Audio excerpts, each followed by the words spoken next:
Hi guys! For today's video ay magmumukbang tayo ng 7-Eleven na pagkain. Opo, yes po. So ang menu natin for today o ang pagkain natin today is from 7-Eleven. Kasi matagal-tagal na rin akong hindi kumakain ng 7-Eleven na food. So tara, let's go! At eto na guys, ang nabili natin sa 7-Eleven. Yes po, opo, bumili po talaga tayo kasi matagal-tagal na rin tayong hindi kumakain ito and nagke-crave ako ng something hindi ko pa natitikman. Kaya natikman ko na to eh. So, let's try to open this one. So, makikita nyo guys, from 7-Eleven talaga siya. Meron siyang logo dito. And naka-tape pa siya. Pinainit ko na to doon sa far away. Charot. Pinainit ko na to guys doon sa 7-Eleven para pag kinain ko siya, syempre masarap siya. Ala nga naman kainin ko tong malamig, di ba? So, pinainit ko talaga siya guys. So, the moment of truth, let's go! Look at that! Yan, kung makikita nyo, may egg siya. Ito. Asan na ba? Asan naman yung camera ko?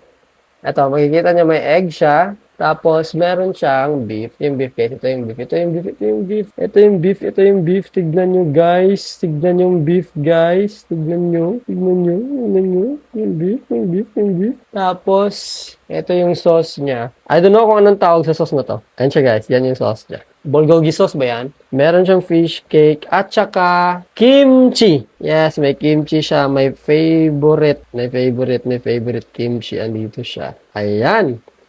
So, let's try this one, guys. So, ang tawag pala dito is beef bulgogi set. Ayan siya, guys. So, beef bulgogi set siya, guys. Pag pumunta kayo ng 7-Eleven, hanapin nyo itong set ng pagkain na ito. So, set na siya, guys. For only 169, I think. So, binigyan na rin tayo ni Kuya ng isang, I think, soy sauce ba to or toyo mansi at saka itong, ano ba to? Chili sauce. Chili sauce. So, bagay to sa ating egg kasi masarap sa egg. And also, our spoon and fork, syempre. Ay, ano na siya? Spork ang tawag nila dito kasi pinagsamang spoon at saka fork. And also tissue. And for my drink, I have this Del Monte Fruity Zinc. Ayan. Pagpasensyahan nyo na yung mga mukbang video ko guys kasi I'm still learning. Guys, let's try. Try natin yung fish cake nila guys. Sasosa lang natin dito sa bulgogi sauce. Kung tama man yung ano ko. Tama ba?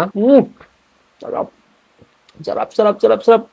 Dito tigis. Tingnan nyo guys. Sarap. Medyo maalat pala to. And we will try also the kimchi, guys. Ito yung kimchi nila. Siyempre, masarap yan. Wait lang, ano ko muna. Ay, dapat ganun. Yan. Kain tayo, guys.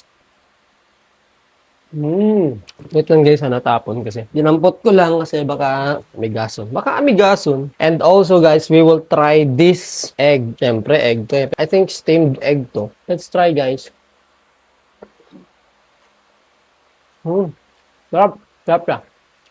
The moment of truth, itong beef nila guys, beef toppings. Samahan na rin natin ang kanin para full package. Samahan natin ng konting kanin. Ito siya guys, kunin ko muna yun. Ito.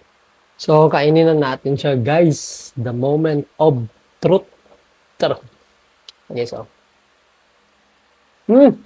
Sarap. Malambot yung beef. Ay, nagko-complement yung cheese balance.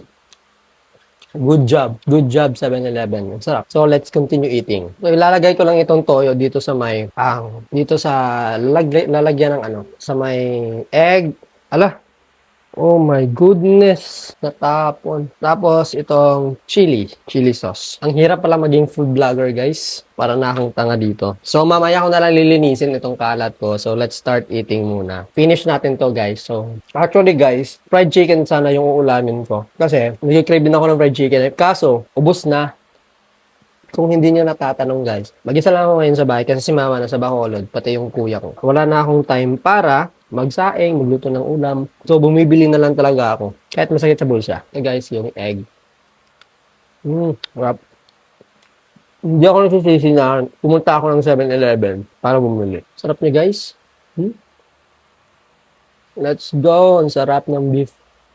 Baka sabihin nyo na hindi maganda ang pagkain sa mga fast food o sa mga convenience store kagaya ng 7-Eleven. Opo, yes po. Meron kasi sila mga siguro preservatives nito. Pero minsanan lang kasi ako kumakain ng mga ganito. Kadalasan kasi mga lutong bahay eh. Mga lutong karinderya, mga gano'n. Buksan na natin.